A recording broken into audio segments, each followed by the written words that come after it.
namanya MTR. MTR. Masyarakat Tanpa Riba.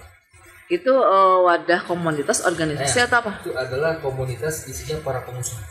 Para pengusaha yang dulunya mereka bisnis menggunakan utang dan riba. Dulunya. Dan sudah hijrah. Hai, kembali lagi bersama Rika TPW di podcast yang membahas beragam tema.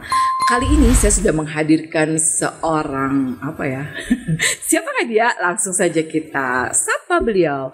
Hai Kang Budi, selamat sore. Selamat sore, Teh. Assalamualaikum warahmatullahi wabarakatuh. Waalaikumsalam warahmatullahi wabarakatuh. Kang, dengan style yang berbeda, perform yang berbeda, luar biasa. Akang dulu dengan Akang sekarang. Siapa yang gak kenal Kang Budi Jabur, Kang Budi Gondrong. Kan? Udah nanti di note. Kang Budi Gondrong ya, yang dulu luar biasa. Saya juga sedikit mengenal ya, walaupun kita tidak intens, tapi siapa sih yang gak kenal Budi Gondrong dulu? Saya bahas itu aja dulu. Penonton The Portal khususnya wilayah Sukabumi nih, kita kupas tuntas kebersamaan sore hari ini dengan Kang Budi Gondrong dalam tema apa ya, kita lihat nanti obrolan seperti apa. Kang, apa kabar? Alhamdulillah sehat. Alhamdulillah ya sehat. Walaupun hujan mengguyur sore. Iya betul. Kita tetap dalam posisi yang terbaik. Betul. Kita juga mengucapkan berduka cita ya yang mendalam untuk bencana yang ada di wilayah kabupaten hari ini ya. Karena hujan berturut-turut 2 hari loh Kang ini. Dan sekarang giliran dulu kemarin kota ya, minggu-minggu kemarin. Sekarang kabupaten Kang, luas Jampang, Surade, Sagaranten. Untuk seluruh wilayah yang sedang kena dampak banjir, kita turut berduka cita. Semoga ada jalan ya, bantuan dan lain sebagainya dari pemerintah setempat ya. Kang, kembali lagi ke laptop nih. Saya pengen cerita dong sedikit masa kecil Kakang. Ini Kakangnya asli Sukabumi apa mana sih? Oke. Saya lahir di Cicurug. Kecamatan perbatasan antara Sukabumi Bogor. Kabupaten dong ya? Kabupaten, oke. Lahir di sana? Lahir di sana.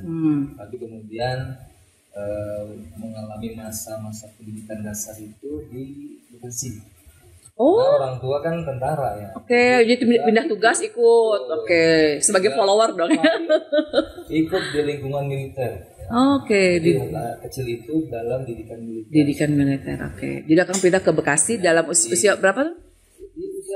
Sejak bayi ya. Oh, jadi dari Sukabumi lahirnya aja terus langsung diboyong ke Bekasi. Tugas di sana. Oke. Di asrama Batalion Infanteri Kolonel Haji Mimung. Kakak berapa bersaudara? Saya ada 5. Kakak Kak? Saya yang pertama. Oh, anak pertama, oke. Jadi ya makanya ini ya kenyang ya, di bawah sana bawah sini anak pertama biasanya begitu. Terus gimana Kang? Ya di Bekasi itu sampai SD. Karena menjelang usia pensiun itu orang tua ingin mengembalikan keluarga ke Cicurug ya. Oh, karena bapak lahir di sana juga. Oke, sama mama. Mama sama bapak itu lahir di Cicurug. Tinggal di Cicurug. Jadi setelah hampir selesai tugas, semua dikembalikan lagi ke Cicurug. Oh, oke. SMP Cicurug tuh, SMP Negeri 1. Oke. Setelah SMP lalu karena melanjutkan ke SMA, saya sempat mengenyam pendidikan di SMA Negeri Cibadak. Cibadak ya. Terus? Tahun aja. Kenapa? Karena waktu itu tertarik dengan teman-teman di lingkungan itu. Kita kan sebut santri kalong. Oh, ya kan? Apa tuh santri kalong? Kalong itu sehari kita belajar tapi nggak mengingat.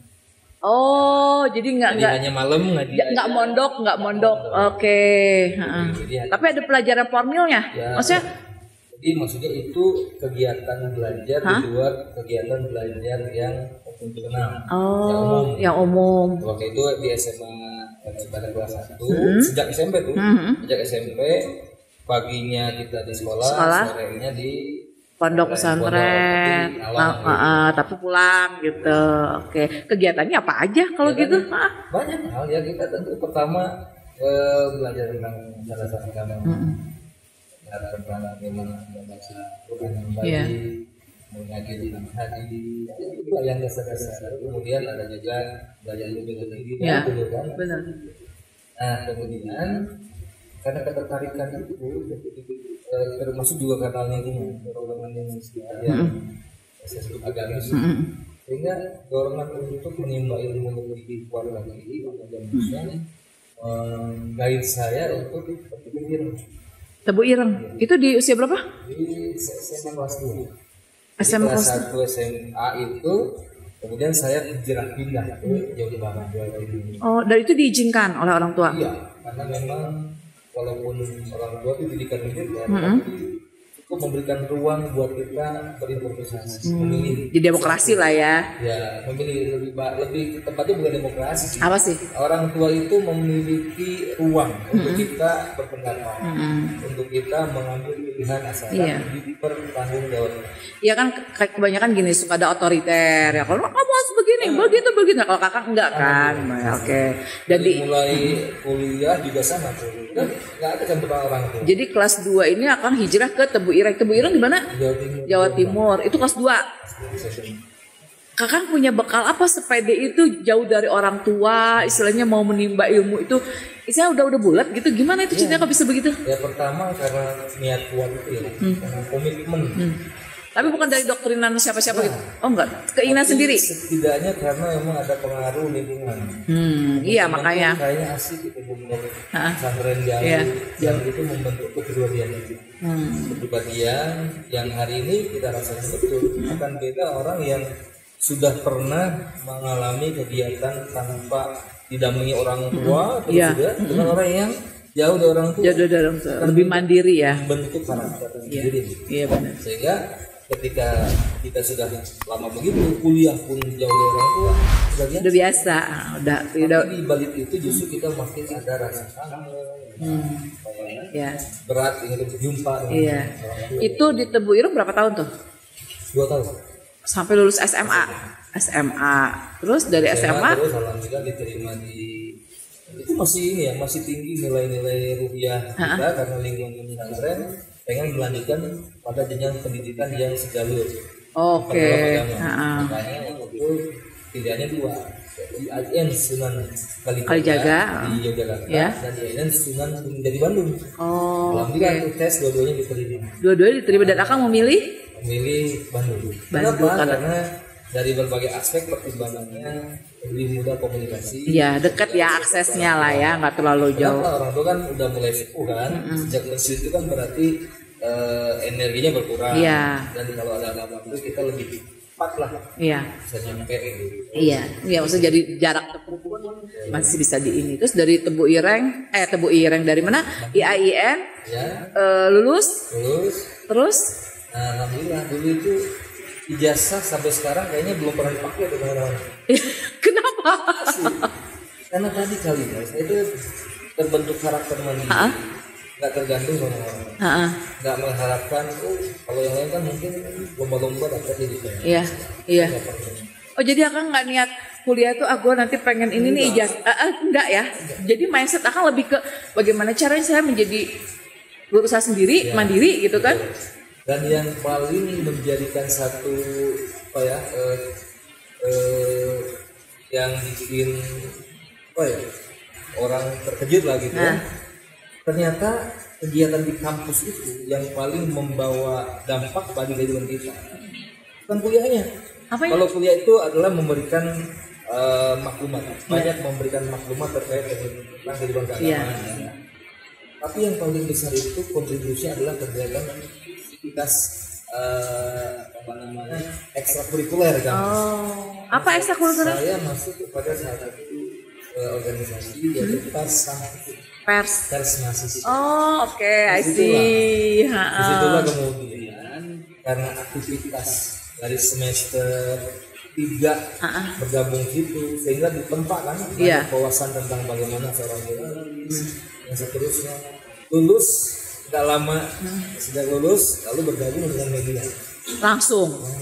Media apa pada saat itu? Saya lulus 97. 2 tahun itu mandiri dulu untuk bisnis. Begitu saya buka kursus komputer. Ya. Yang di mana? Di Cicurug. Oh, yang di Cicurug bukannya? Dulu belum ada tuh. Saya yakin saya sebagai pionir di Cicurug. Bukan BBC ya, dulu BBC ada bukannya beda. Tapi sama nggak lahirnya? Oh beda. Oke. Saya 97. Sejak lulus kuliah langsung terjun kerja sama dengan teman-teman. Buka kursus komputer, saya ngajar. Lalu dulu ingat jasa pengetikan. Luar biasa. Orang yang bikin skripsi, orang yang bikin tugas sekolah, orang yang bikin laporan doang. Belum ada ya. Jadi kita perlombaan sekian sejam sebulan. Jadi bergulir 2 tahun kemudian. Nah, itu kan reformasi 99. Pasca reformasi itu arus informasi begitu seperti keran yang membuka. Iya, bentuk berudul gitu ya. Ditutup ya. Sejak era Gus Dur dibobol bukurannya muncrat air itu. Termasuk adalah kebebasan pers. Maka saat itu kan terbit banyak koran-koran, koran lokal. Tabloid. Salah satunya adalah Harian Radar Bogor. Oh ya, oke. Oh, jadi akan gabung dengan Harian Radar Bogor. Yang korannya kan ya, media cetak ya, waktu istilahnya media cetak ya. Oke, lanjut di situ. Itu ya, jadi ya perubahan yang cukup signifikan. Karena apa? Karena spektrum kita dan kehidupan itu lebih luas. Kalau dulu ngelola kursus kan cuma di situ aja. Iya, kursus. Benar. Itu aja bolak-balik. Iya. Terus apa namanya, Harian Radar Bogor, akan wilayahnya masuk Sukabumi nggak? Dulu pertama tugas di Bogor. Oh, Bogor. Oke. Jadi Cicurug Bogor gitu ya? Iya, rumah Curug Bogor. Bahkan tugasnya dulu saya agak jauh tuh, karena memang penugasan pertama harus yang paling menantang biasanya. Tugas di area Bogor Barat, meliputi Dermaga sampai ke Lewiliang. Jadi dulu masih ramai ketika terjadi penambangan liar. Oh iya, tambang liar itu ya. Iya. Areanya Antam, Oke. Oh, jadi akan di situ, ditunjuk di situ, di gojloknya. Kalau lagi peristiwa ya, ambruk apa namanya, galian. Ratusan orang ini. Dan itu benar ya berita itu? Memang kenapa? Karena tadi seiring dengan reformasi, orang berbuat itu lebih tidak terkontrol. Nggak ada kontrol. Area tambang. Itu emang aparat setempat nggak ini? Ya itu kan ilegal berarti dong. Ilegal kan? Himbauan tapi ya itu tadi mungkin ya. Namanya ilegal adalah peluang. Iya benar. Iya. Jadi ilegal sekarang banyak. Identik. Benar-benar identik banget. Ada something ilegal itu bisa bertahan. Iya benar. Bohong ceritanya. Sekarang masih ada nggak sih itu? Sekarang sudah relatif nggak ada. Jadi tahun berapa itu Akang misalnya? 99. Iya, memang lagi rame-ramenya ya waktu itu ya, rame-ramenya. Nah, berarti Akang tuh jurnalis itu berawal dari Harian Radar Bogor. Dari situ lama? Lama, lumayan ya. Saya kemudian 2 tahun kemudian dipercaya yang mengendalikan Radar Sukabumi. Oh, jadi Radar Sukabumi itu founder ini Kakang ya? Ada sebelumnya. Oh, oke. Cuma ada rotasi.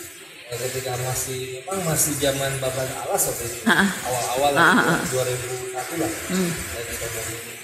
kemudian pindah ke sini dan sampai sekarang terikat di kota kecil ini. Oke. Jadi di radarnya ini berapa lama di Sukabumi? Sampai tahun berapa? Sampai 2007 kalau nggak salah. 2007. Kita punya pilihan hidup ya. Tapi tetap masih saya di media. Masih di media, dulu bergabung dengan media yang lain. Lalu kemudian di 2017 itu memutuskan untuk melakukan diferensiasi. Ini ada pembeda nih. Bukannya artinya apa? Tidak mempercayai bahwa profesi jurnalis itu tidak memberikan sebuah karir yang bagus untuk masa depan, bukan. Tapi masih ada diferensiasi di mana kita bisa mengembangkan kemampuan di bidang yang lain. Iya, betul. Maka waktu itu seiring dengan mulai dibukanya tuh Dinas Penanaman Modal dan satu pintu pelayanan. Iya, Dinas Penanaman Modal. PTM SP itu ya. Jadi ada era di mana pemerintah ini membuka diri bagi investasi masuk. Iya, benar. Saya melihat ada banyak peluang. Orang masuk sini tapi nggak ada yang baik. Ibarat orang masuk ke hutan belantara, ya kan? Nggak ada kompasnya. Nggak ada kompasnya, dia linglung. Linglung. Saya ambil kesempatan itu. Oke. Saya kemudian memberanikan diri untuk terjun di konsultan. Sebelum ke konsultan, Kang, saya mau tanya. Sedikit banyaknya saya pun background saya pernah menjadi jurnalis mungkin tapi beda media ya. Kalau kan media cetak, kalau saya lebih media visualisasi lah waktu saya gabung di ATV dan kita sering ketemu dalam satu berita liputan ya kan. Nah, Apa sih? Saya pengen tanya dong suka duka dari ya kan berarti lama juga dong dari 2001 ya? Dari 99. Oh ya 99 ke 2007. 17 tuh. Oh buat lama juga dong. Sudah hatam lah. Yes. Bagaimana itu ya seorang jurnalis babak belur sorry. Nah, yang ingin saya tanyakan ada nggak sih suka duka dari seorang jurnalis seperti apa kan? Banyak Pak. Banyak banget. Saya yakin ya dari sekian banyak senior saya yang mengalami peristiwa yang luar biasa ketika pertama kali jadi jurnalis, nggak banyak seperti saya. Oh gitu. Apa diantaranya apa? Yakin. Jadi belum lama, hanya beberapa bulan jadi wartawan raga. Saya adalah wartawan yang ribut dengan Bupati Bogor. Sebentar, sebelum ke situ, Akang ada sertifikat khusus nggak sih? Kan wartawan harus ada legalnya dong, harus ada ya kan? Akang ikut itu? Ya, kan dulu yang menjadikan saya mampu itu karena punya sertifikasi pelatihan jurnalis. Oh oke, jadi legal ya. Misalnya kita sudah benar-benar siap di lapangan itu karena kita sudah punya background, sudah punya keilmuannya lah. Dari aspek itu kemampuan harus ada kredensial namanya. Iya. Kredensial itu adalah sesuatu yang menguatkan. Iya. Kita jadi rasul kenapa sih? Karena memang punya itu. Ya itu ada wadahnya ya kan. Dulu gabung di mana? Berarti pertama PWI. Dulu itu belum begitu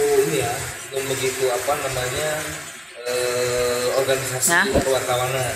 Belum. Itu booming. Oh, jadi PWI baru-baru ini ya?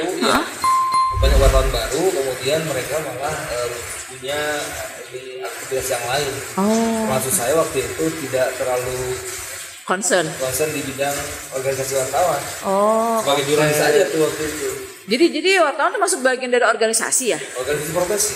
Oh, organisasi profesi. Memang setiap wartawan itu karena dia profesi wajib memiliki atau ikut satu organisasi profesi. Oke. Di antaranya ya dulu mah PWI ya, Persatuan Wartawan Indonesia ya gitu. Oke, nah kembali lagi tadi Akang pernah berbenturan dengan Bupati. Apa kasusnya? Ini mengenang masalah. Saya ditugasin ketika ramai di Bogor ada peristiwa temukannya kasus busung lapar. Iya. Jadi ada pandemi ya waktu itu di lokal kan, di mana ada banyak bayi meninggal karena busung lapar. Itu sebagai media yang cukup ditulis waktu itu, Radar Boga memberitakan. Dan saya diberitakan untuk meranyus itu menindaklanjuti. Iya. Kebetulan waktu itu Pak Bupati lagi ada acara sholat taraweh di daerah Puncak. Dalam kondisi hujan yang begini, saya masih naik motor ngejar ya kita secara wartawan ya kita butuh berita apapun yang terjadi. Iya benar. Hujan badai sekalipun betul. Pantang pulang sebelum dapat berita. Betul. Maka saya waktu itu ya ikut taraweh dulu kan. Ikut taraweh, begitu bubar taraweh sebagai jurnalis kita langsung menghadang beliau untuk menyodorkan kamera. Iya, benar. Nanya. Begitu tahu bahwa yang dihadapi adalah seorang wartawan radar, langsung murka. Murkanya kenapa? Karena memang ya mungkin tapi qadarullah ini adalah sesuatu yang sudah lama terjadi. Ini hanya sekedar kayak kita ini mencerita lah ya. Manusiawi lah, begitu. Story lah. Story about pokoknya ini. Diambil leher keras sama Pak Bupati. Iya. Terus? Ya, kamu wartawan radar. Kan kita mah dilindungi, kita nggak takut ya kan? Tapi tetap aja. Sebagai seorang jurnalis yang baru waktu itu. Keder juga. berarti kalau istilahnya kulinya kurang jauh nih. Baru. Namanya nyukamat. Oh iya benar. Tapi itu membentuk karakter. Iya benar. Kita jadi tahu dari situ ya. Oh ternyata memang sebagai orang lapangan. Iya, untuk mendapatkan satu berita yang bagaimana kita harus siap tempur. Itu menjadi peristiwa nasional. Oke. Malam itu saya di Jamak, besoknya seluruh wartawan yang ada di Bogor melakukan aksi unjuk rasa. Oke, biasa nyolek 1 nyolek 1000 gitu. Terus akhirnya clear ya. Artinya bahwa permohonan maaf gitu kan. Kita kita kan hanya melaksanakan tugas. Iya. Dengan etika, dengan tata cara yang sudah diatur. Iya, SOP lah ya, ada SOP. Kita nggak tiba-tiba mendapat nyerang. Ini kan nggak gitu, kita ada SOP. Juga datang memperkenalkan diri dan bermaksud menyampaikan tujuan untuk. Oke. Klarifikasi kah atau apa? Betul. Oke Kang, saya udah bisa merasakan apa yang dirasakan seorang jurnalis, bagaimana kita harus struggle di lapangannya, fighter banget, jangan bila perlu ngeper jadinya nggak sih, ya kan? Oke, itu cerita seru Kang. Nah, saya pengen bahas, punten kalau saya mengkomentari perform akan sekarang, yes. Ya kan? Kemarin sempat ketemu sama Nyonya, ibu istri tercinta, waktu di vlog Bakso Jawara, kebetulan kan juga sekarang usaha mandiri ya. Saya sempat cerita sedikit tentang Akang bahwa Kang Budi itu dulu begini, nggak aja gue bilang Jawara. Memang kalau berlebihan, tapi siapa sih nggak kenal Akang? Iya dong, cerita Akang di masa lalu. Oke, gue newcomer, tapi pada saat saya turun itu Akang tuh udah senior saya gitu kan. Siapa yang nggak kenal Budi Gondrong ya kan? Kegarangannya kok, kawaninya gede ibaratnya. Ya bakal kawani gede dong kan. Tapi sekarang pada saat saya dipertemukan kembali kan, qadarullah kata Akang, kita dipertemukan di dunia maya lagi, karena memang ya itulah kembali ya Kang, dunia maya itu tergantung bagaimana kita menyikapinya ya. Kalau kita niatkan baik, alhamdulillah ketemu dengan orang-orang baik termasuk Akang. Saya dipertemukan lagi dengan Akang, saya bilang bla bla bla bla bla bla. Akhirnya saya lihat postingan-postingan Akang. Ngintip ya? Iya dong, saya kepo dong. Oh berbeda, ini Akang dulu, versi Akang dulu dengan sekarang reborn. Nah, kembali ke yang ini, saya pengen tahu nih Akang yang sekarang, yang saya hari ini ya, saya ini melihat Akang begitu jauh berbeda. Pasti dong ada dasar, pasti dong ada sebab, pasti ya sesuatu pastilah. Makanya saya ingin ngorek itu sesuatunya ini apa gitu. Boleh nggak Akang cerita sedikit, panjang juga boleh sih sebenarnya. Apa yang menjadi dasar Akang berubah dalam artian tatanan kehidupan Akang mungkin di masa waktu itu ya, jurnalis seperti apa, dan hari ini apa yang mendasari Akang ingin hijrah lah, kalau istilah itunya hijrah. Boleh dong cerita sedikit nih? Ini bagian paling menarik sebetulnya. Menarik ya. Oke. Bermanfaat untuk diri, keluarga, berbagi ya. Jadi perubahan itu adalah sunatullah. Ya. Bahkan dia wajib. Hari kita kan sebagai manusia berubah. Ini aja duduk tadi begini, terus sekarang begini, ya, itu berubah. Ya kan? Dan usia kita akan terus bertambah, itu adalah perubahan. Dan manusia pun sifat berubah. Manusia itu harus berubah, kalau tidak dia mati. Iya benar. Orang yang tidak berubah mati terus. Mati, oke benar. Iya. Stuck. Hanya saja perlu kita waspadai, perubahannya ini akan mengarah pada yang positif. Betul, ya. Ini yang kita kesana dari sekarang. Dan itu adalah pilihan, bukan? Pilihan itu harus yang terbaik. Iya. Terbaik bukan menurut manusia, ini menurut Tuhan, menurut Allah yang mengatur dan menciptakan kita. Iya. Kalau kita mau ngatur diri sendiri tanpa pakai aturan Allah, maka dijamin dia akan jauh dari pertolongan Allah. Nah, sekali lagi kita mesti bisa menganalisa, kita mesti bisa menjawab kemana arah perubahan hidup itu, baik atau buruk. Nah, mohon maaf, Rasul sudah mengingatkan, orang yang hari ini lebih baik hidupnya dari kemarin itu orang yang beruntung. Tapi kalau hari ini sama, namanya orang yang merugi. Nah, perlu kita menjadi orang yang beruntung. Orang yang sukses itu orang yang hari ini lebih baik daripada hari ini. Iya betul. Perubahan itu sebetulnya dilandasi oleh beberapa faktor. Kenapa dulu ketika saya belajar tentang agama, mulai dari kecil, ya, dari SD, SMP, kuliah, itu belajar agama. Itu rasanya tidak menuntut pada hal yang 100% kebaikan 100% gitu. Contoh yang paling ringan adalah kaitan dengan dosa terbesar. Langsung ya masuk. Ya, oke. Dosa terbesar yang saya rasakan, yang saya alami adalah dosa seperti berzina dengan ibu kandung. Apa itu? Coba kebayang nggak? Iya. Teman-teman pemirsa, Erika. Kalau seseorang itu laki-laki, dia berzina dengan ibu kandungnya. Kalau seorang yang melakukan dosanya itu perempuan, dia seperti berzina dengan anak laki-laki. Dosa yang paling besar itu adalah dosa riba. Dan saya melakukan itu, mempraktekkan itu ketika beralih profesi dari wartawan, bukan alih ya, tapi menambah profesi dari jurnalis plus menjadi pengusaha.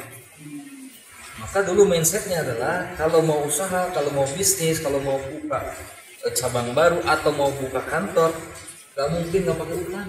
Iya benar, mindsetnya begitu. Dan itu yang menjadi aksioma umum atau paradigma semua orang. Utang adalah sesuatu yang dibutuhkan. Karena kalau nggak mau pakai utang, saya nggak mungkin punya rumah, nggak punya motor, mobil, nggak punya usaha. Dari mana? Kecuali dari si abang. Iya, si abang itu dulu. Dan saya mulai dari pertama cicilan motor, ya itu beli cash. Karena mindset. Mungkin kalau beli motor dulu cash bisa ya. Cuma karena ada satu dulu ada satu pernyataan aksioma rumus lah, bahwa kalau mau beli perlengkapan elektronik, perlengkapan otomotif itu lebih baik cicil. Karena ada penyusutan. Kalau mau beli tanah, rumah baru beli cash karena dia naik. Kita tuh terpenjara dalam pemahaman yang begitu. Sehingga apa? Sehingga beli mobil dulu, saya mau beli motor, utang. Beli mobil, utang. Beli ruko untuk kantor, utang. Beli rumah lagi, utang. Begitu. Segala sesuatunya itu kita selesaikan dengan cara utang. Sampai akhirnya 2021 itu saya mendapatkan maklumat yang luar biasa. Saya tahu ya, saya hafal surat Al-Baqarah ayat 275 yang membahas tentang ini. Itu kenapa ya? Apa tapi tidak mengamalkan? Tidak diimplementasikan ya? Karena apa yang saya terima baru sebatas maklumat, baru sebatas pengetahuan, bukan sebagai amalan. Pemahaman. Hanya pemahaman saja. Pemahaman saja, belum sebagai action. Itu yang membuat banyak orang di kita, termasuk punten, kiai, ada ustaz. Hari ini masih ada ya? Iya. Ilmu tabarising dan seterusnya. Mohon maaf. Iya. Kalau vulgar, tapi kan. Dan memang nyata itu. Ulil haq walau kana murran. Katakan kebenaran walau pahit dan tidak masalah. Karena ini hak. Nah, akhirnya waktu itu 2021 saya dipertemukan dengan sebuah komunitas namanya MTR. Masyarakat Tanpa Riba. Itu wadah komunitas organisasi atau apa? Itu adalah komunitas isinya para pengusaha. Para pengusaha yang dulunya mereka bisnis menggunakan utang dan riba. Dulunya. Dan sudah hijrah. Maka hijrahlah mereka dan dinaungi dalam sebuah komunitas namanya. Hari ini sudah berubah menjadi MTR Milliarder Club. Jadi MMC. MTR itu masyarakat tanpa riba. Masyarakat tanpa riba. Nah, ini bukunya dari. Ini bukunya salah satunya. Ini adalah isi cerita pengusaha-pengusaha yang tergabung di MMC yang menceritakan bagaimana kisah hidup mereka ketika terjerat utang. Lalu kemudian sekarang merdeka. Silakan. Merdeka. Nah, dari situlah kemudian saya mendapatkan insight ternyata utang ini mengenakan kita. Ternyata utang ini membuat kita menderita. Utang ini membuat kita terhina. Utang ini membuat kita tertekan, membuat kita kehilangan depresi dan berbagai macam hal yang buruk. Itu yang dalam buku ini disebut sebagai tabiat buruk. Sebentar, ini kan saya ini baca nih, jangan baca buku merah ini jika Anda tidak ingin lunas hutang miliaran. Ini aja udah warning, jangan baca kalau nggak mau lunas. Gitu. Nah ini Pak Samsul Safi ini siapa? Ya itu salah satu penulisnya. Terus ini lunas utang miliaran nih, ini apa nih menarik nih, lunas utang miliaran, jangan bicara miliaran. Kita bicara ratusan deh. Iya. Nah itu gimana Kang bedah buku ini? Saya pengen membedah isi buku ini. Utang itu sebetulnya berapapun nilainya, itu tetap sebagai sebuah tekanan. Iya benar. Ya. Dalam konteks ya, itu dalam konteks yang lebih besar ya, negara misalnya hari ini. Utang adalah alat tempur yang paling efektif hari ini. Betul. Jadi perang itu tidak butuh lagi tentara, tidak perlu lagi senjata, tidak perlu pakai senjata, lain dan sebagainya. Tapi cukup kirim utangan. Negara-negara besar itu sekarang nggak mau pakai invasi fisik, cukup kirim duit sebagai utang. Maka negara yang ngutang tadi itu akan terjajah. Sehingga kebijakan-kebijakan yang dia harus keluarkan mesti mengikuti arahan aturan dari yang ngutangin. Itu fakta. Dan itu penjajahan tanpa disadari ya. Penjajahan tanpa darah. Iya, tanpa darah benar. Iya, tanpa berdarah gitu. Oke. Nah, kita berdarah-darah. Iya. Kita berdarah sebagai orang yang ngutangnya gitu. Itu skala yang lebih besar. Kan skala yang lebih ringan. Betapa banyak di sekeliling kita sekarang ada Bang Emo ya, benar. Ada pinjol. Coba, itu banyak ya, udah ratusan lah yang ngontak saya, ketemu, terutama di komunitas ini ya, itu ribuan orang. Gitu. Yang menyampaikan kesulitan hidup akibat tekanan utang. Gitu. Itu konteksnya hanya curhat atau memang memberikan solusi juga kan untuk ini? Ya, tentu saya hari ini alhamdulillah sejak 2022 ya, setahun setelah gue jumpa, utang miliaran saya lunas. Hanya setahun. Jadi ada solusi. Dan solusinya itu luar biasa. Solusinya sebetulnya adalah sesuatu yang bisa dilaksanakan oleh setiap orang asal komitmen. Gitu. Oke, nah ini komitmennya ini nih. Harus seperti gini contohnya. Ilustrasinya kalau kita sakit, kita ke dokter. Iya. Oleh dokter diberi resep kan? Iya.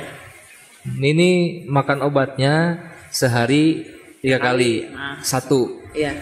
Ada orang kemudian saya pengen sembuh, pengen cepet. Kalau sehari 3 kali cuma satu, kayaknya lama sembuhnya. Tiga. Apa yang terjadi? Iya, overdosis.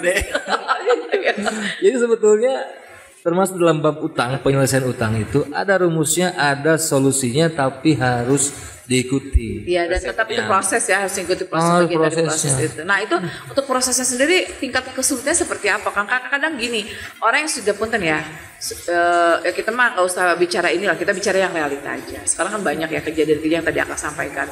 Banyak kejadian yang akibat dari hutang ini, depresi lah, bunuh diri lah, rusak rumah tangga dan lain sebagainya. Itu kan bagian dari hutang, tekanan. Nah, kadang orang yang pada saat di posisi itu mereka inginnya instan kan. Benar gak sih? Betul. Penyelesaian yang instan.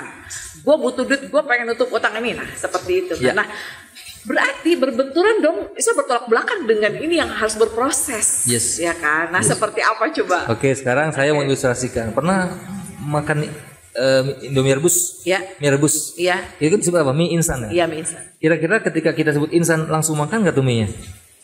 Enggak, diproses dulu kan, dimasak dulu segala macam. Itu ilustrasinya. Iya. Jadi apapun di dunia ini nggak ada yang instan. Oke. Itu hanya istilah saja. Karena hakikatnya segala sesuatu ada prosesnya. Betul. Dan manusia itu harus main pada wilayah proses. Karena kadar kemampuan manusia, ukuran manusia itu adalah diproses. Hasil itu adalah solahiyah atau kewenangan Allah. Nggak boleh kita tuh kemudian mendikte Allah, ya Allah, hari ini saya mau beresin utang, kau harus lunasi. Iyalah. Mau kayak ada apa siapa lo? Iya, oke. Tapi beda lagi ketika kita sudah tahu bagaimana cara mendapatkan atensi. Bagaimana menjadi makhluk yang mempesona bagi Allah. Makhluk yang paling mempesona di mata Allah. Coba gimana tuh? Allah itu kan akan memilih siapa makhluk yang paling mempesona. Paling elok. Kalau sudah elok di mata Allah, minta apapun kun fayakun. Begitu. Tinggal balikin tangan. Dan cuma masalahnya keyakinan kita yang minim. Kita iman tapi tidak percaya, kita yakin tapi tidak iman. Nah, itu yang sulit. Itu yang sulit. Yang sulit itu loh. Kenapa sulit? Ya sulitnya karena satu, ilmu. Yang merubah sesuatu sulit jadi mudah itu cuma satu, ilmu. Maka tidak salah kalau agama kita memberikan panduan utlubul ilma minal mahdi ilalahdi. Menuntut ilmu itu sepanjang hayat sampai mentok, sampai mati. Dari mulai buayan ibu sampai mati. Itu kenapa? Karena kehidupan kita akan selalu diisi oleh persoalan, akan diisi oleh masalah. Apapun masalahnya, jawabannya ilmu. Itu. Nah, Kang, boleh dong tahu dari proses ini sistem yang diterapkan oleh MMC sendiri ya, seperti apa? Kok Akang bisa yakin ini hanya dalam 1 tahun Akang sudah bisa menyelesaikan yang tadi itu? Akang hijrah ya, hutang dan sebagainya. Nah, aku pengen tahu sistemnya seperti apa. Pasti dong kepo penonton The Portal ini, enak aja lu ngomong, enteng lu ngomong, pasti gitu dong ya kan, komentar yang belum paham. Nah, makanya saya mewakili dari semua. seperti apa sistemnya? Apa ada konsep khusus untuk bisa sampai di hari ini akan? Ya, tentu ada satu strategi. Ya. Strategi ada yang disebut strateginya teknis, ada yang disebut sebagai strateginya mendasar. Sebenarnya teknis itu sesuatu yang tidak terlalu kita pikirkan. Karena kalau bicara teknis, utang itu selesai dengan cara gimana? Ini bicara teknis. Dibayar. Saya minta Tarika kalau mereka punya utang hari ini, saya akan bantu 100%. Saya bantu bayarin, siap nggak? Iya. Siap nggak nih masalahnya? Kalau saya akan bantu Tarika 100%, saya akan bantu bayarin besok jam 9 buka bank. Kita ketemu di bank. Saya akan bantu Tarika ke teller, bayarin. Tarika bawa duitnya, itu bayar utang. Saya bantu ke teller bawain duitnya, itu bantu bayarin. Teknis, iya teknis. Ya kan? Selesai kan? Selesai. Itu bantu bayarin. Oke. Karena secara teknis utang itu selesai jika dibayar kontan. Nah, pakai ujungnya kontan. Iya. Dan pakai duit, bukan pakai daun. Benar. Pakai duit ya. Lalu diterima itu selesai. Jadi prinsipnya utang itu akan selesai kalau dibayar. Bukan pakai omon-omon. Iya. Nah kebanyakan orang pengen bayar utang, pengen selesai, tapi nggak ada duit. Nah itu pertanyaannya sumber duit dari mana? Nah itu. Apakah turun dari langit ngegubrak sakarun? Iya. That very impossible. Atau tiba-tiba ada orang yang datang ke rumah ngalungkeun karung itu. Halu itu. Iya. Nah inilah yang akan kita berikan sharing.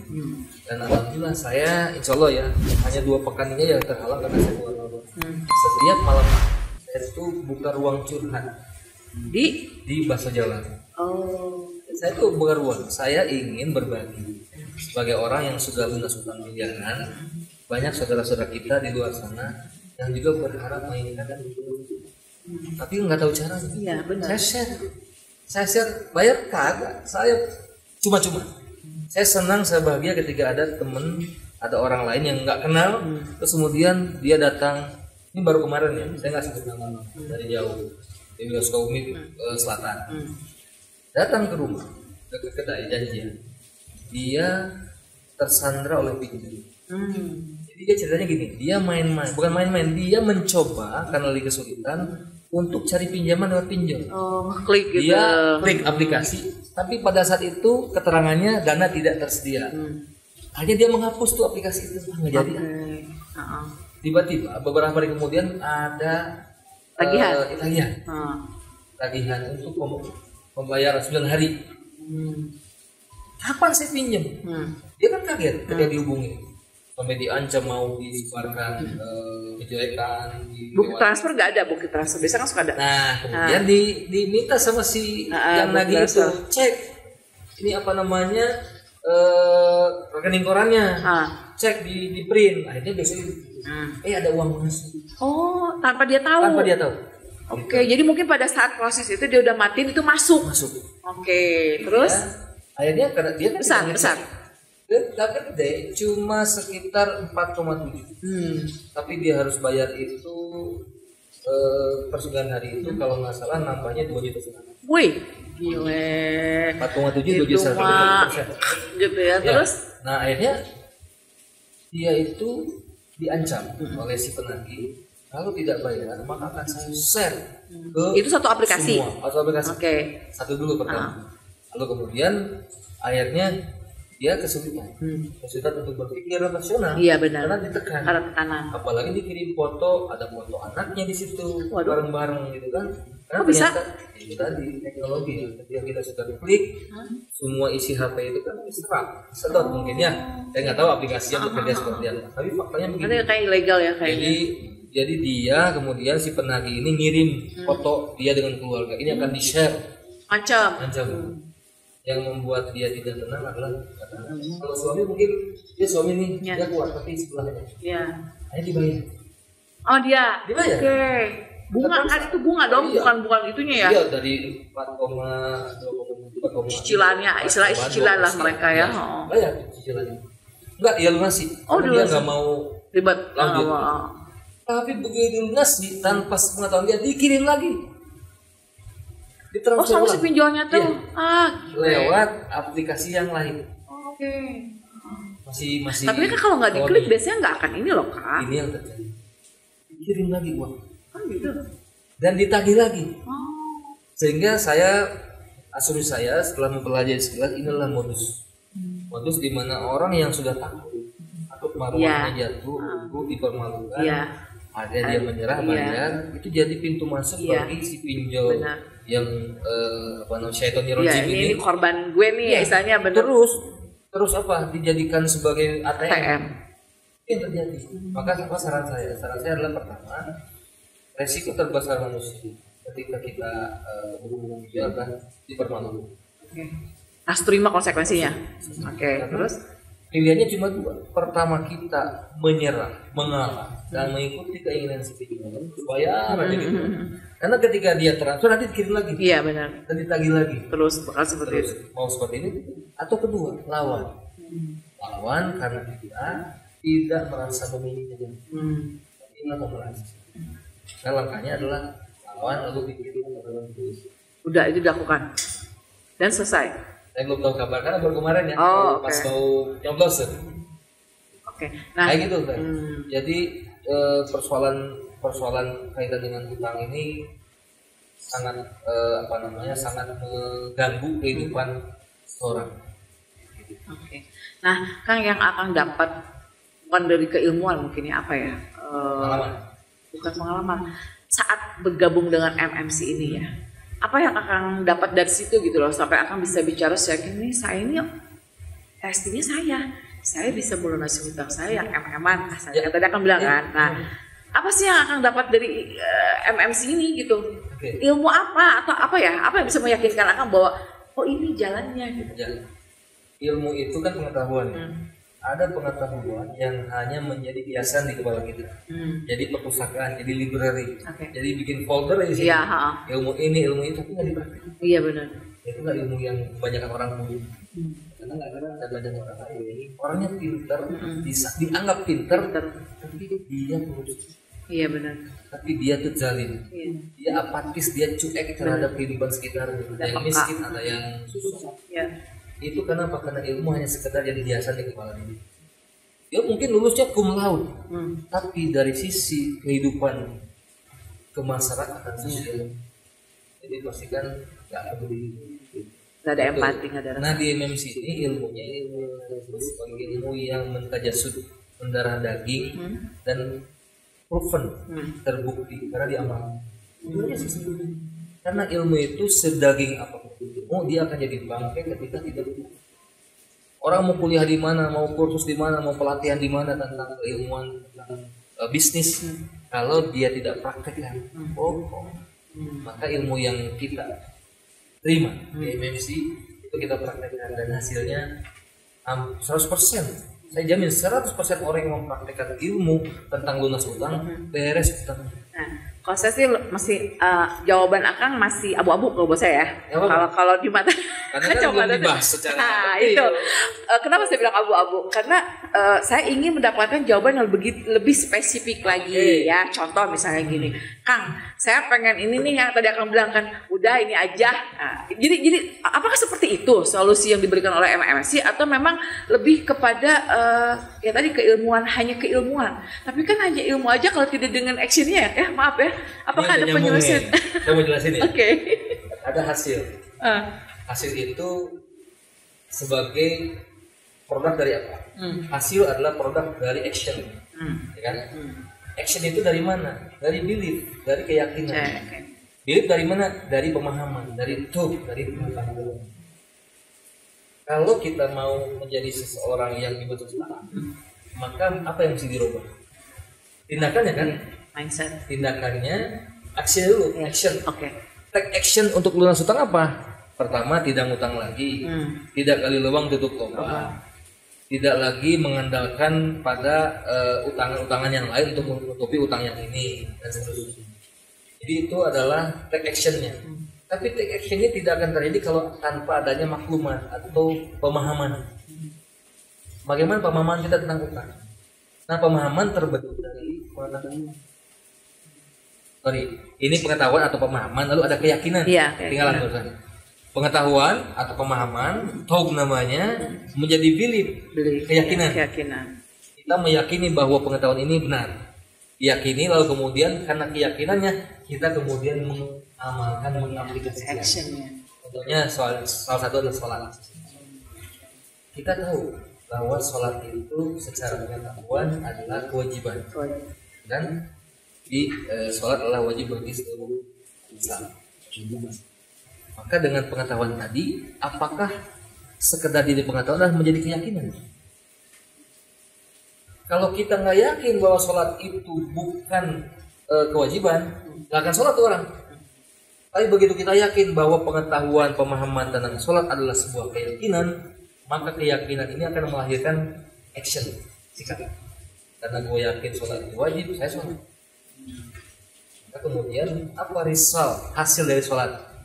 Kalau sholatnya benar, maka kata Al-Quran, tanha anil fahsya'i wal munkar, akan menjaga orang, mencegah orang dari perbuatan keji dan kejahatan. Itu contoh yang lebih konkret. Lalu di utang gimana? Utang itu bukan persoalan yang insan. Begitupun ketika kita utang nggak insan juga. Pinjem dong ke bank misalnya nih, ke abang. Apakah langsung tuh? Enggak, sering proses. Ada proses pertama tuh. Sebelum survei ada dulu rekayasa pendapatan. Jadi kebohongan dibangun di situ. Gajinya berapa dinaikin? Di up. Istilahnya dibatik. Itu kalau bohong salah. Jadi sudah diawali dengan yang utang. Mereka dari mana? Jadi proses utang itu tidak instan. Apalagi nyelesainya juga nggak instan. Maka yang penting pertama kali yang itu adalah kita membangun fondasi dulu. Kita harus beresin dulu dasarnya. Kalau ini ada pohon buah ya, saya buah mangga. Bagaimana supaya buah mangga itu menghasilkan buah yang lebat, yang besar? Pupuk lah kita dalam menjamin bahwa akarnya itu memang ada fondasinya. Kalau buah mangga nggak ada akar, jangankan berbuah. Kena angin aja dia tumbang. Kan ketika nyelesai itu yang paling pertama adalah fondasi akidahnya. Apa akidah kalau utang? Karena kita mesti mengakui dengan pasti. Pasti utang itu dalam pandangan Islam. Kita bicara tentang kehidupan. Kehidupan kita itu sebagai muslim itu tentu harus mengikuti yang sudah Rasulullah tentukan. Nggak ada yang lain. Satunya adalah Rasul. Gimana cara utangnya Rasul? Rasul pernah berutang, betul dong. Tapi Rasul itu ngutang karena kaitan dengan urusan perut. Kalau Rasul tidak ngutang, maka dia tidak bisa makan dan mengakibatkan kematian. Rasul hanya ngutang, dan itu pun ngutangnya bukan cuma ngutang duit. Tapi Rasul membeli gandum kepada seorang Yahudi bernama Abu Syam. Hai Abu Syam, aku beli gandum nih, tapi aku nggak punya duit. Aku jaminkan baju zirah perangku. Di sini tuh baju zirahnya sebagai jaminan. Artinya dia membeli gandum dengan cara menjaminkan duit. Bukan ngutang minjem duit dong 1 juta. Untuk apa?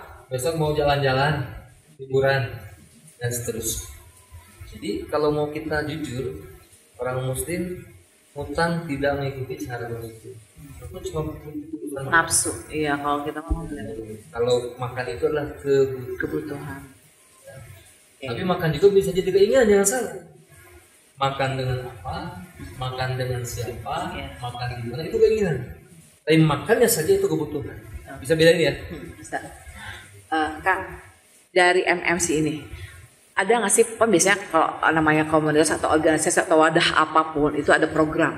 Nah, dari MMC sendiri ada program apa sih untuk? Banyak banget. Nah, apa diantaranya? Pertama, kita sekali lagi membedah tentang fondasi tadi akar. Itu ada kegiatan kita pembelajaran. Ada pembelajaran di kelas namanya The Basic Element. Apa? The Basic Element. Jadi elemen utama, elemen dasar. Kan? Inilah yang saya sebut tadi, belajar tentang fondasi. Supaya apa? Supaya kita ketika nyelesain utang itu nggak pakai utang lagi, nggak pakai jalan yang maksiat lagi, nggak pakai jalan yang batil lagi. Jadi basicnya ada basic ya. Karena kalau basicnya tidak dimiliki, maka dia tetap akan terbiasa pada masalah. Gitu. Nah, Kang, selain dari itu program ya, bagaimana sih caranya kita bisa masuk menjadi bagian dari MMC? Ada syarat khusus tidak? Oh ada ya? Ada. Apa itu syarat? Berat nggak? Contoh gini, kalau kita punya motornya motor bebek, kita mau masuk ke hari, kira-kira di ini nggak sama? Ya, enggak lah. Lu punya motor nggak? Terus gimana? Atau kita ada organisasi IIDI, Ikatan Istri Dokter Indonesia. Dari kamu masuk iya, bukan istri dokter. Iya. Nah, terus ini gimana? Ada syarat dan ketentuan. Apa itu? Syarat masuk ini pertama pengusaha. Oh, harus pengusaha, harus label pengusaha. Oke. Pengusaha dan sudah usaha minimal 3 tahun. Oke. Menjalankan bisnisnya. Iya, kemudian dia punya utang di atas 2 miliar. Harus punya utang. Atau omsetnya setahun, 1 miliar ya, dari dulu. 1 tahun itu dia punya omset 1 miliar di sisi omsetnya, revenue. Kemudian atau punya utang di atas 1 miliar. Jadi kenapa? Karena kalau utangnya 2 miliar, ini perlu ada strategi khusus penyelesaian. Beda yang 100.000, jutaan, 100 juta, itu lebih mudah. Tapi bagi orang yang nggak tahu ilmunya, berat. Iyalah. Oh, jadi ada syarat khusus ya, kirain bisa semua orang yang ya maaf ya, yang sedang dilema oleh hutang tidak dibatasi nominal itu bisa menjadi bagian dari MMC, ternyata tidak. Jadi tapi dia bisa menghubungi pegiat atau volunteer MMC di mana? Aktivis mungkin ya, boleh dibilang. Volunteernya. Jadi kita sukarelawan. Okay. Kita sukarelawan, tidak digaji, tidak menerima bayaran, tapi kita berbagi tentang bagaimana mau lunas utang. Ini di mana sih MMC ini ininya? Pusat di Bogor. Oh, pusat di Bogor, yang punya ownernya? Dan ada se-Indonesia. Oh, ada di seluruh Indonesia ada. Ada. Mau di Sabang, Merauke, Sukabumi, berarti Kakak. Oke. Ini ada beberapa, ada 10 orang, belasan. Nah, itu maaf ya, sebagai volunteer ada job desk khusus, ada tupoks khusus tidak?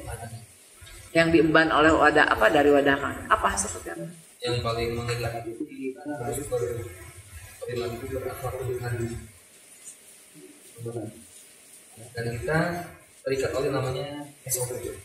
Ada rules, ada aturan. Iya kan gitu. Ya gitu. Tadi itu harus berperilaku akhlakul karimah, harus menjalankan kehidupan dengan aturan, ketentuan yang benar gitu.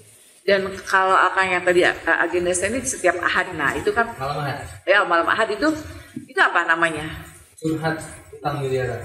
Dan bukan pasien, mungkin orangnya disebutnya apa? Orangnya nggak pakai disebut, pokoknya mah yang mau datang. Oke. Ya kan? Bukan pasien ya? Bukan. Dan saya bukan konsultan. Bukan praktek. Jadi saya bukan konsultan. Iya benar-benar. Saya hanya orang makanya yang ingin berbagi. Oke. Karena gini, kalau kita mau belajar, maka ada peribahasa kan, belajar dari pengalaman. Karena pengalaman is the best teacher. Iya. Pengalaman siapapun. Ketika mau lunas utang, maka cari orang yang udah lunas utang duluan. Jangan belajar pada orang yang masih utang. Makan beres-beres. Pak jenggut-jenggut yang dengan yang botak ini istilahnya gitu ya. Oh gitu, siap kalau begitu. Jadi sedikit kebuka. Oh, baru sedikit lah ya. Berarti harus ada episode selanjutnya seperti itu. Karena gini, kok beda sama sih? Karena gini sih Erika, utang itu sudah menjadi sesuatu yang mendarah daging. Iya benar. Mentajasut pada hampir seluruh rakyat. Ini seolah-olah sudah mindset itu sudah menjadi kebutuhan kalau utang itu sekarang. Iya dong. Iya kan. Oke, jadi seru juga ya. Anak utang. Iya. Mau beli motor utang. Mau punya rumah utang. Aduh jangan. Mau kawin utang. Baper nih jadinya. Mau apapun. Tapi tenang penonton The Portal, tidak hanya Anda, saya pun. Tapi nanti bagaimana caranya ya itu tadi ya. Menyikapi semua ini. Ibarat kata nih saya udah kecebur nih, ya. Saya udah kecebur dong. Saya udah terikat dengan komitmen harus membayar rumah. Ini saya nggak usah jauh-jauh deh, testingnya saya aja, Kang Budi. Jadi saya sudah komitmen ya itu tadi ada jatuh tempo, ada nominal yang harus saya bayar. Itu kan, nah bagaimana nanti caranya menyiasati itu? Iya dong. Kang Budi harus datang ke sini harus memberikan solusi untuk saya khususnya ya. Kan saya mewakili masyarakat penonton The Portal khususnya. Karena satu komplek ini aja mungkin ya kan, mungkin 90% ya mungkin itu KPR. Wallahu a'lam bishawab, saya nggak tahu ya. Iya dong, karena mungkin itu tadi keterbatasan. Ada perumahan subsidi. Ini subsidi kan? 100% itu pasti. Iya. Ya. Oh, iya, 100%. Nah berarti kan syiar Akang ini tidak cukup sampai di sini Kang. Jadi memang harus lebih, istilahnya bila perlu ada kajian khusus di The Portal. Oh siap. Iya kan? Kita nggak tahu dengan setiap episodenya berbeda, mungkin bahasannya ya dong. Karena ini baru awal ya, baru prolog tentang MMC yang Akang lagi jalani sekarang ya. Dan ternyata luar biasa ya. Kita nggak bisa sekonyong-konyong masuk ke menjadi bagian dari FMC ya, lebih kepada kita nanti sharingnya dengan Kang Budi yang sudah dipilih oleh wadah di sana ya, komunitas di sana gitu. Kang Budi, ini waktunya mepet, oi. Gimana nih tim? 50 menit nggak cukup. Kang Budi, mungkin nanti kita bahas episode selanjutnya. Ada episode 2 ini baru episode 1 karena ini menarik Kang. Ini mudah-mudahan bisa menjadi jalan kebaikan untuk penonton The Portal khususnya ya, untuk bisa menjadi ini nih terinspirasi ya kan dengan tema kita hari ini.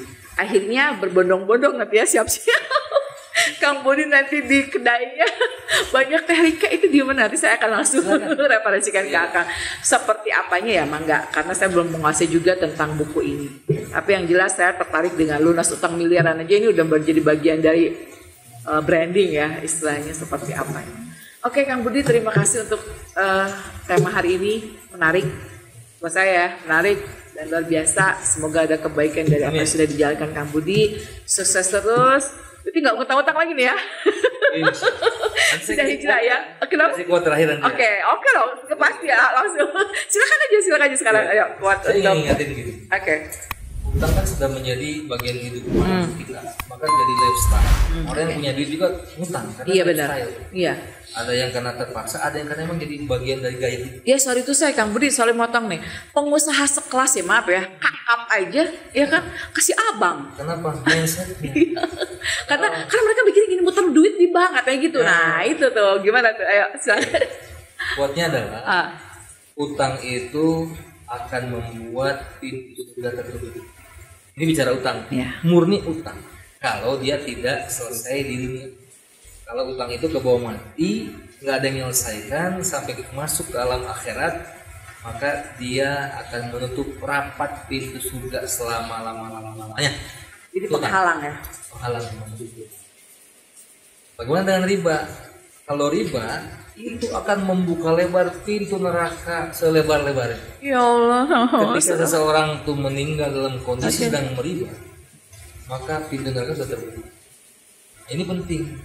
Banyak orang mungkin tidak sadar bahwa dua hal ini, utang dan riba, adalah satu topping koin. Ya. Ketika di samping kiri koinnya utang, maka di kanan itu adalah riba. Selalu melekat. Identik banget ya. Ada riba, ada utang, ada riba, ada utang. Makanya saran saya kita sama-sama berdoa supaya Allah memudahkan setiap orang yang hari ini sedang berutang agar Allah lunaskan. Amin. Dan yang sedang menjalani riba juga Allah bantu stop. Dengan cara apa? Dengan cara belanja. Insya Allah dari kebaikan podcast ini, silahkan yang mau menyelesaikan urusan itu, kita bisa ruang di bahasa Jawa. Judulnya apa? Curhat dong gitu ya. Curhat utang miliaran. Gitu, curhat utang miliaran. Terus yang nggak miliaran gimana? No problem. Itu kan nanti ada orang yang miliaran juga dia ingin ikut. Tapi di bawah itu semua yang kena welcome ya. Pinjol juga gitu. Welcome. Tapi sekali lagi bukan bantu bayarin ya. Iya. Kalau bantu bayarin saya siap ketemu di bank. Bantu menyelesaikan. Iya, bantu memberikan pembelajaran edukasi bagaimana lunas. Siap. Dengan cara-cara MMC tadi. Yes. Udah kan? Cukup? Udah cukup. Jangan banyak-banyak. Terima kasih Kang Budi, luar biasa ya tagline hari ini. Apa tadi? Jangan berhutang, stop hutang, stop riba. Sukses selalu untuk MMC-nya Kang Budi. Tetap istiqomah di jalan kebaikan dan salam The Portal. Assalamualaikum warahmatullahi wabarakatuh. Waalaikumsalam.